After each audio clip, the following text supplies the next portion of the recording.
You're listening to Anatomy for Life with Crystal and Nicole, where we discuss the anatomy behind the most popular physical and spiritual practices so you can get the most out of these modalities on your healing journey.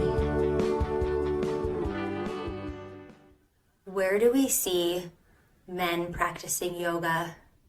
Where in this modality is there space for men to do healing work, men to participate and feel comfortable, find camaraderie, and evolve? Where are men's workshops being held, and what does that look like? Today we get to talk to my friend Jeff Jones, who is doing this work, and he's creating spaces for men, creating curriculums and retreats for men's work to be done, and we're really excited to hear what he has to say. Welcome to our podcast. I'm Crystal. I'm Nicole. And today Jeff is here with us. Hi, Jeff. Hello. Hey, Jeff. Hi. Thanks for coming. Thank you for having me. So the first thing we're just going to do is tune in, bring all our listeners present with us. If you're in a place where it's safe to do so, close your eyes. Turn your palms up and listen to your next inhale.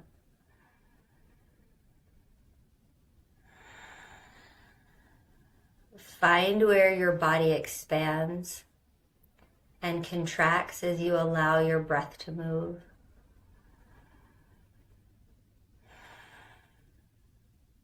Releasing ideas, any anxieties, or attention on the past and future. Feel your body or your feet pressing into the surface beneath you.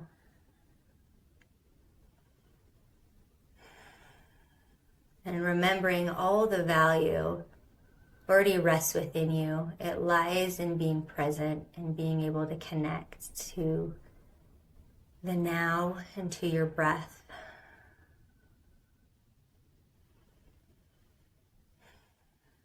Feeling an open mind and an open heart. Take one more deep breath.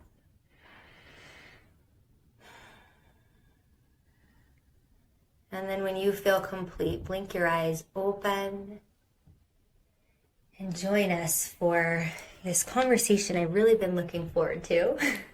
And so have I. Yeah, we talked about this a little bit. So Jeff has been teaching in the Valley and actually all over the country. Jeff's been teaching for 10 years all over. And I'm wondering if you could tell us a little bit about how you got started in yoga. Mm-hmm. For me, yoga was a last resort thing. When I was 20, I was dealing with a lot of what I was feeling in my body was sciatic pain. And for about a year and a half, almost 2 years, it was difficult for me to do anything. It was hard to walk. And there were periods where I thought that was just going to be my life. Going to bed was pain. Waking up into the world was pain. My life was pain. And I thought that I would just be disabled. I wasn't getting answers from doctors, nor did I have medical insurance.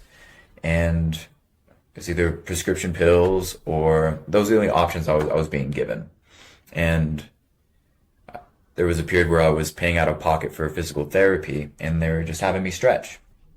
And then it hit me one day, maybe I should try and do yoga. I know that at that time and throughout my life, I've spent a lot of time alone. And I was like, I think it'd be good for me to do something. So yoga might be a good thing. And I did a quick Google search for yoga place, and there's a Bikram studio nearby to where I was at the time in Stockton, California. And I went in, and it was one of the hardest things I'd ever done. Super hot, 20 minutes in out of a 90-minute class. I was sitting down. My head was spinning. It was crazy. And if I wasn't in so much pain and believing that, well, if this doesn't work, nothing will, I don't know if I would have gone back. It was very challenging, but like I said, it was a last resort thing, and it had to work. So I kept coming back, and slowly things did start to shift, and I realized after some time of practicing that although everything was manifesting in this pain of sciatic pain, there was a lot of emotional trauma that I had to move through.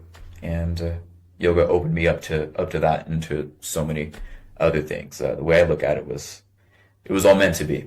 Well, those challenges were meant to bring me into yoga and to make sure that I stuck with it. Yeah, like so often it is something that brings us to our knees to find that practice and dedication. I'm wondering, when you did that, was that a common thing? Did you have any feelings about being a man entering the yoga space? Like, was there any preconceived ideas about yoga or the community before you entered it? Or was it just like, I know yoga is good for my body physically, and that's what I'm doing? Yeah, there was never an issue with me being there, me being a man surrounded by women. Yeah, it wasn't. I have always felt odd, whether it be around men, women, or any sort of human. So it was just another day of being around people and being uncomfortable. So In your life. yeah, so it's Yeah. very. I never looked at it that way. So that's never been an issue for me. And the practice has always been for me. I show up from myself. So it was never an issue, but I can understand how it may be for other men. Because I did notice that. That's why I asked, because when I first brought my husband to a Bikram practice around that same time, I feel like in the studios, and this was in Arizona, he still had some sort of like, he had mentioned it to me and I hadn't noticed it either, like, are men supposed to be here? Is this for men? Like, why are no other men here? And that lent him, I think, for taking a lot longer journey to being open to like accepting that as a practice that was for him and could benefit him. So I love how you move through that, because you have always been so grounded and intentional in what you do and rarely influenced by those things. That's one of the things I love about you. Thank you. But there's another quality about your personality which lent you to being really tenacious in the practice. I wonder if you'll tell us some of your experiences in sports. And Yeah, I think some of that comes from just being an Aries. I guess that is very much in me. Knowing that I've had success and that I can push my body in certain ways. That I receive praise for doing it. I'm seen doing that, and that's always felt good. And that was a lot of it. And also it's always been an outlet. I didn't recognize that when I was a child, but there, in that period where I was having a lot of pain in my body, I wasn't as active. And it was around my mid-20s when I realized, wow, I always felt so much better when I was in practice, because there was a period where I believe 17, 18 years old, I wasn't practicing as much. I think beginning around 17 or 18, that's when I stopped moving my body. There's so much more that happened there, and I'm very open to being vulnerable and spilling my guts. So I have to watch out with what I say. we would love to hear it though, because you did prelude already with the fact that all this pain and the stuff happening in your spine had emotional roots. At the time, I was a champion powerlifter. Before that, champion in track and field, always active. And also, I think throughout my life, looking back, at the time, I never noticed it. But looking back, every night I would go to bed with anxiety, be worried about who's going to bully me on the bus, who's going to mess with me at school, what's it going to be like when I get home. I felt like I was under attack everywhere, and my only safety was in Pallet Town on Pokemon. So it was like the only place that I felt safe. So I was always in video games, but athletics were there, and I was getting stuff out of me. I was burning off some energy, and when that left, that was my first time experiencing depression, a senior year of high school, and it was a weird time. A challenge there, yes. Challenge with my body, my pain. It brought me into yoga. They've all taught me so much. I remember seeing a therapist when I was 17 and being offered tools to work with my anxiety and my depression, how I was feeling. And when I started to use those tools and to take a a look at myself and my life and what was going on and my relationship with my mother and father, I felt so much worse, and then I started to feel better, and I saw that in yoga. I was practicing pretty hard. It didn't exactly feel good in the beginning, and then I got better. And after having done men's work and working with my teacher Amir Khaligi, as that opened me up to another type of work, gave me some more tools, and even as I entered that container, I felt worse, and then I got better.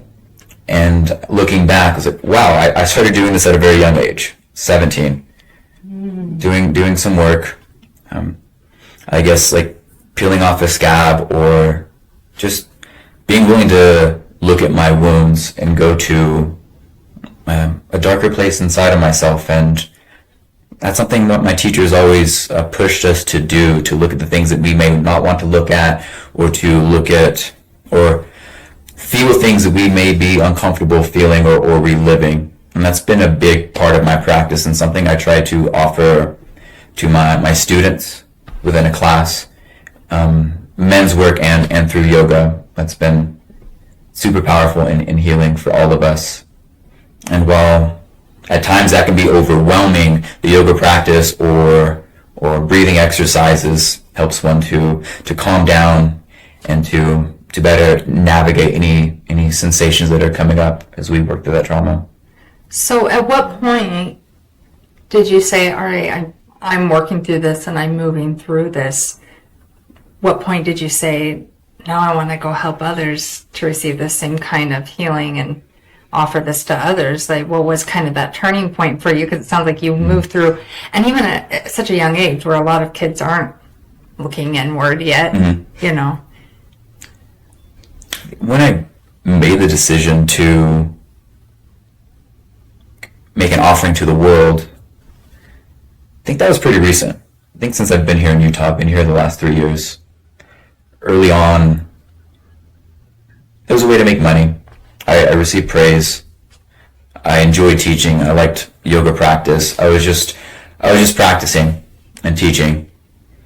And I guess all of my life experience during my 20s has really brought me here and made me realize that I have a gift and that I would like to share, but that I can share something. I have something to give. I have something. I think that's comes back to the men's work, and taking a look at myself, and where there are many periods in my life where I felt like why am I here? Like, this feels very weird to be here, and I don't feel normal here. And I now feel like I have a purpose and something to offer. Getting more in touch with who I am as a man. I love that. Because you do have to go through that period of building the foundation and feeling the things out to find that value and offering, for sure. It's crazy in my mind that you would say it was so recent, and I'm trying to see if I can witness that shift, because that's kind of when I met you, and it just, exuded out of you. It was just like, Jeff is so valuable and has so much to offer, and you were holding space for so many people in your class, and it was so interesting. But I love that reminder, and I love that you spoke to that a little bit, because I think we all feel that, and I think we may all go through, at least for me, periods where you step into that and then you may step out of that again, for more inner work and things, and then maybe it's just an exchange and might continue. But I love that you had that foundation. I loved that your yoga champion stuff sort of now in my mind places that in the before your service and offering time period. That's also interesting. That was still part of your working through the practice. Well, what I like about that too is I think it's a good reminder for all of us that sometimes our outer landscape, and oftentimes our outer landscape, does not match the inner landscape. So maybe what people visibly saw from you was that offering, and they were getting that from you, but you deciding it you know, and so now probably putting you in position to even offer even more, deciding that is so powerful for yourself as well. Yeah, I'm definitely my biggest critic, and I mean, you said it before the podcast, just like I don't know, my demeanor or how calm I appear. There's rough waters underneath for sure. Like I always feel pretty wild underneath, and I try to, I guess outwardly I appear calm. But maybe perhaps I am. I think I have some of the worst things to say about myself, and as I started to work with that and put those aside, I'm feeling more. I've stepped more into my power, into what other people have seen, the gifts that I guess others have an easier time seeing your gifts, especially women, and that's been a nice gift working in with women. All my bosses in the yoga have been women, and I've constantly worked with women. It's been a beautiful thing. I'm doing men's work now, offering men's work, but I would say I didn't really have a good relationship with either the masculine or feminine. And so, first decade was working with women and getting to better understand them and the feminine. And now I'm stepping into working with men. So I noticed that was not happening. That was not happening at all. Nor was I making the space for it. It was just in yoga with women all the time. Interesting. What do you think shifted, and what do you see there as the value? Why did you open that space? Pain. I guess perhaps a masculine wound. Anger I hold towards the men that have been in my life. And growing up, it very much felt like men were the enemy. They're either going to take something from me, or they're going to do harm to me. I never saw a man as like, this is my brother.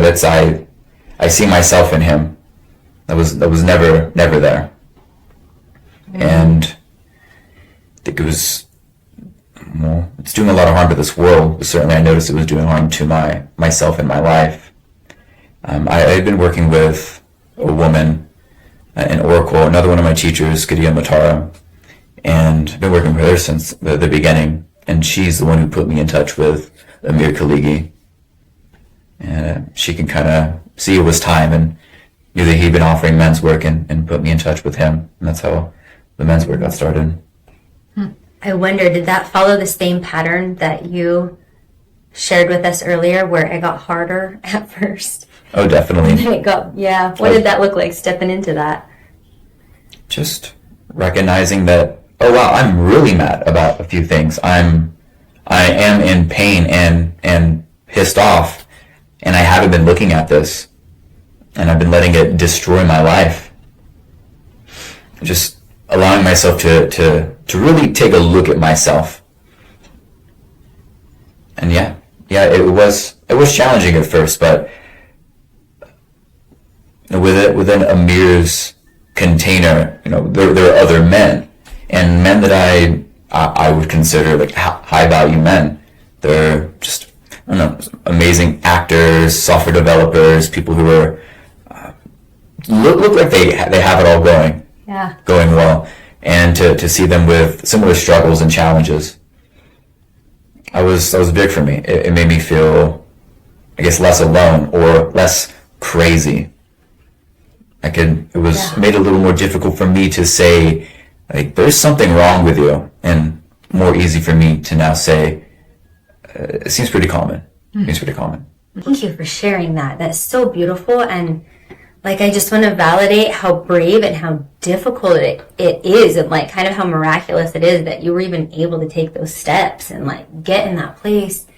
And I'm also like always pondering on, like, it seems like twice now you've said for you it was the pain that was the catalyst for you to moving in a more difficult direction, and now it seems like that's a practice you embrace.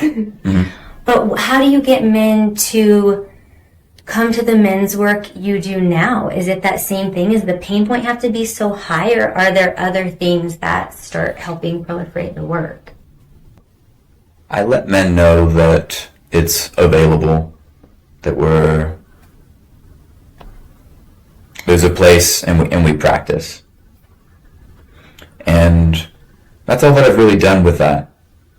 And it's been interesting because the right men have always shown up, especially as I've begun to build and grow this.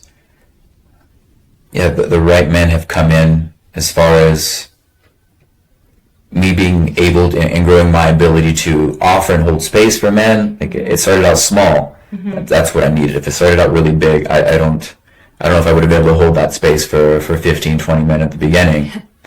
And just the right men and what they brought has been great. I'm not the only one who has or holds a container for men here in Utah.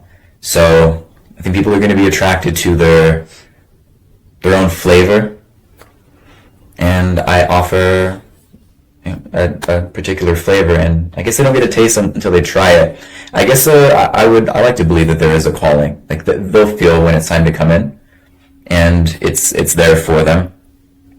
And each man, I guess, comes in with their own wounds or with their own intention.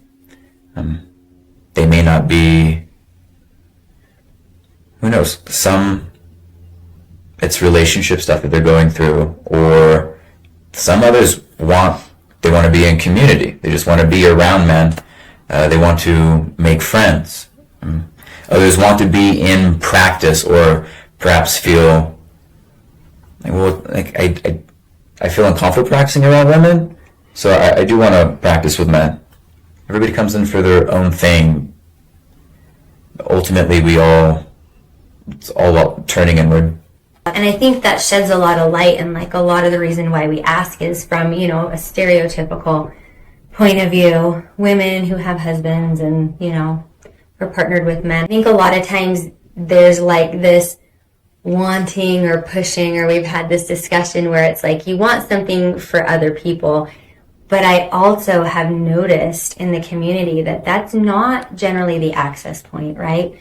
Someone telling you have to do something, or selling something to you, or being like, you need this, or saying something's wrong, is not the access point. And so I really wanted to hear your wisdom and your experience with how the men are showing up and how that's coming together. And I hear it a lot of time from the women we do yoga with. And our communities cross a lot. And so a lot of the people we mutually know, I hear all the time, like, well, my husband really needs this, or like this person really needs this, or I get all the time men saying, why aren't you doing co-ed retreats, or why aren't you offering things for men? And I have just felt like, for me personally, I'm not called to that right now. I'm not holding that vibration. I don't feel like I can be of service there, but it's so valuable and important. And I also see that like what you're doing and the journey and foundation that you've built and went through is kind of what is lending you to be able, it sounds so trusting and divine feminine in the way it's coming together. It just sounds like it's a timing thing. Yeah, definitely. I had to go through all of that stuff in order to be able to understand it, to have felt it, so that I can kind of speak from truth when I'm making these offerings to men. I definitely trust the teacher that's been through a lot more stuff than, I respect that. I respect someone who's had a difficult time and has come out of it. There's so much wisdom there. Yeah, because, they put in the work. Yes. I'm just curious if, as you open this space and more men are coming into this space, do you see any type of evolution with some of those men who are saying, I could even do this, or do you still not see that as much? I haven't seen that come up, but I have one man in mind that I could see him doing this someday. I went through a training with Amir, and potentially in the future, I'd like to offer my own. Again, everybody has their own gifts and their own way of speaking to each man's heart. So, more the merrier. Yeah, do you have, and obviously part of what you're trying to offer now is to allow that space. Is that part of a future goal of yours as well, to help others come into what you have, or is it just to hold the space? I'm very open to it. Awesome. I'm taking my time with this. I think some other things in my life I'm very ready to jump into, but since I have just the hearts of so many others now, I'm taking it day by day, and I guess when I feel that I'm ready, certainly offering a training of some sort, or offering more workshops, or taking on a bigger load would help me financially and would help me to grow as a teacher. But I want to make sure that the time is right for them. I just love this so much. I love that. I just love to see the evolution in your thoughts, and I am really loving that you had a huge time first dealing with the divine mother wound and building that foundation and base before, for whatever reason in your journey, you were called to step into this side of things. Because it's not the same for everyone. Mm-hmm. I personally had the opposite. I had like the first 30 years of my life dealing with the masculine, right? And the abandonment, all of that, and transmuting that and thinking that was my only wound.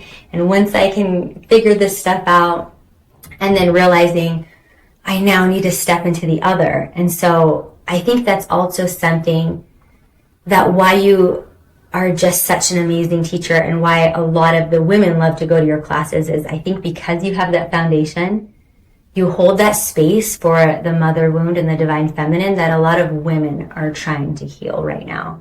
So I just see such beautiful divine timing in it all. Like, that's what you were supposed to do first, right?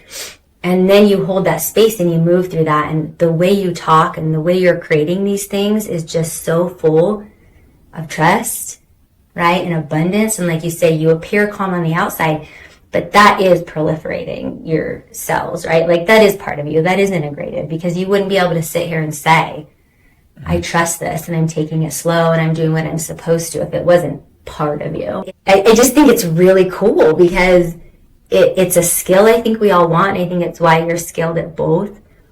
There are some things, while we've got you and your wisdom, like rubber meets the road questions, that I want to know, such as, like, for yoga instructors and people, are there ways that we can hold space better for men in our teaching and our energy and our offerings? Is there, some service that's not being offered, things we're not considering that would help in the work? As far as opening spaces for men and getting them to come in, I think that's just, it's happening. It's been happening. More and more often I have classes where it's 50% men, 50% women.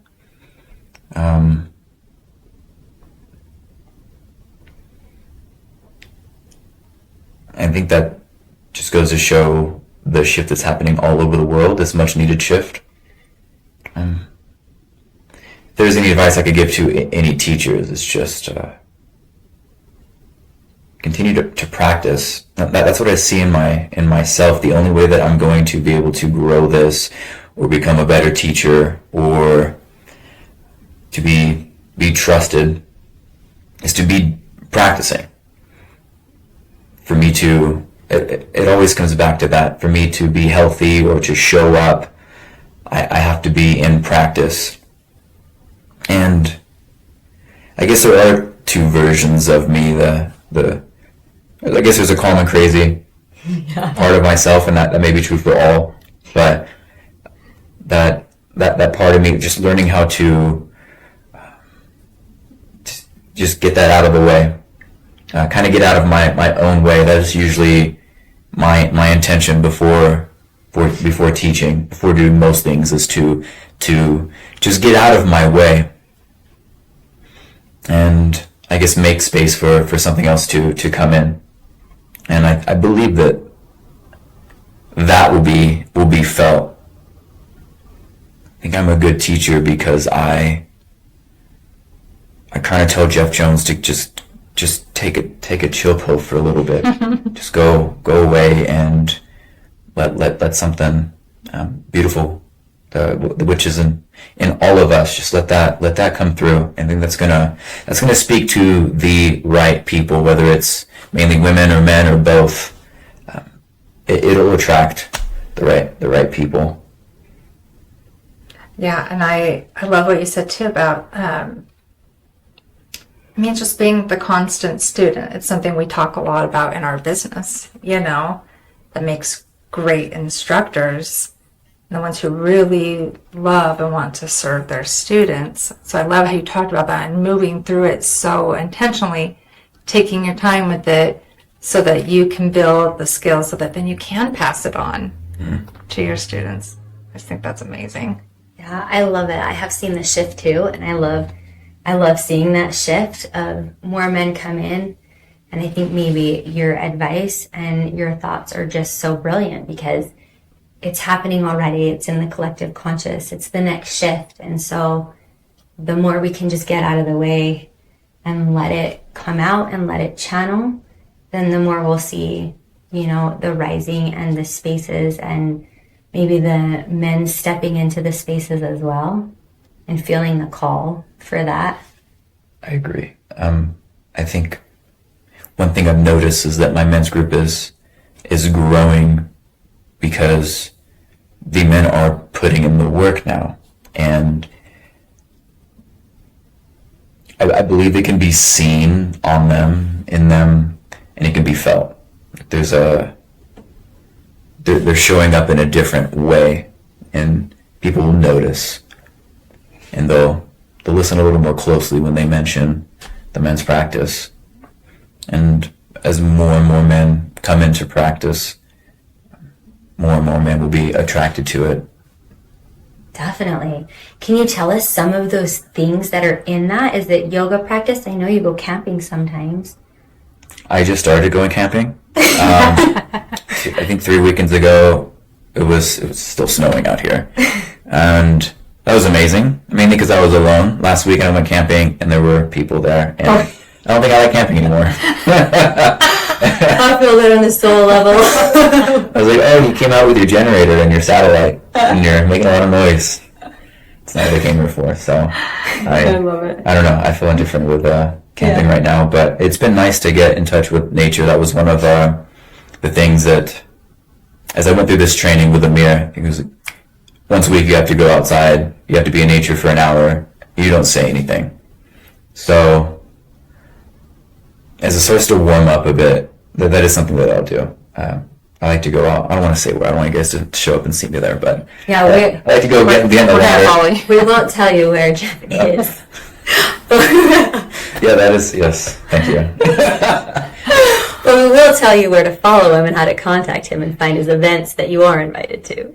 Yeah, because I think for me, I just, as you're talking about it, and I'm like picturing this evolution that's even still to come, I'm just excited for the things that you're going to hold for the men in the future too. I think that there's exciting things coming that way that maybe you haven't even envisioned yet, but even taking men out to do an hour of silence in the woods, that would be beautiful. Yeah, it would be amazing, and just creating these new opportunities so that men can fill that space and do the work and grow. I love it, and I just appreciate what you're doing. Thank you.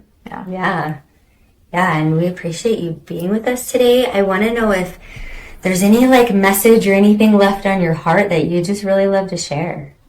One of the main things that I like to teach in my men's practice and in yoga is the ability to feel.